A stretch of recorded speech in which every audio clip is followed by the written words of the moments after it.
بسم اللہ الرحمن الرحیم۔ السلام علیکم، کیسے ہیں آپ سب؟ امید ہے خیریت سے ہوں گے۔ اللہ پاک ہم سب کو اپنے حفظ و امان میں رکھے اور ہدایت پانے والوں میں شامل فرما دے، آمین یا رب العالمین۔ آج جو وظیفہ میں آپ کے لیے لے کر آئی ہوں وہ وظیفہ کہہ لیں اس کو یا ورد کہہ لیں، لیکن ہر کام کے لیے کامیابی کا اور توبہ قبول ہونے کا ورد ہے۔ آپ نے اس کو کس طرح کرنا ہے یہ میں آپ کو بتاؤں گی۔ اس سے پہلے ایک چھوٹی سی درخواست، ہمارے چینل کو سبسکرائب کریں اور ساتھ لگے بیل آئیکن کو پریس ضرور کریں تاکہ ہماری ہر آنے والی نئی ویڈیو آپ کو موصول ہو سکے۔ ویڈیو کو لائک اور شیئر ضرور کریں اپنے دوستوں کے ساتھ تاکہ فائدہ حاصل ہو سکے اس طرح کے پریشان حال لوگوں کو، اور آپ کو بھی اس کا فائدہ حاصل ہو سکے، اور آپ کے لیے یہ چھوٹی سی کوشش آپ کے لیے صدقہ جاریہ بن جائے۔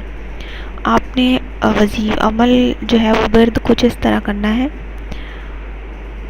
آپ نے صرف چھوٹا سا لفظ ہے وہ آپ نے ہر نماز کے بعد، نماز کی پابندی لازمی کرنی ہے، ہر نماز کے بعد آپ نے 100 مرتبہ پڑھنا ہے، استغفر اللہ ربی من کلی، استغفر اللہ ربی من کلی۔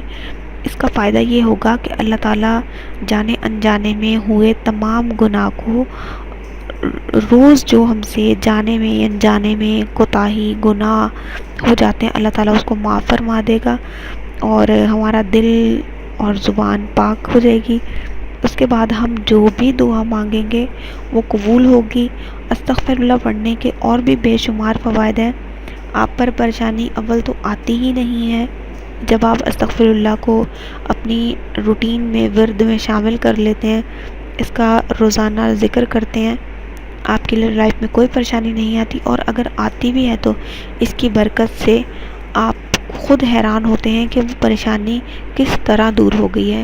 اتنی مطلب کہ اس کا پڑھنے کا فائدہ ہے۔ اپنے ہر نماز کے بعد استغفر اللہ ربی من کلی کی ایک تسبیح ضرور پڑھنی ہے۔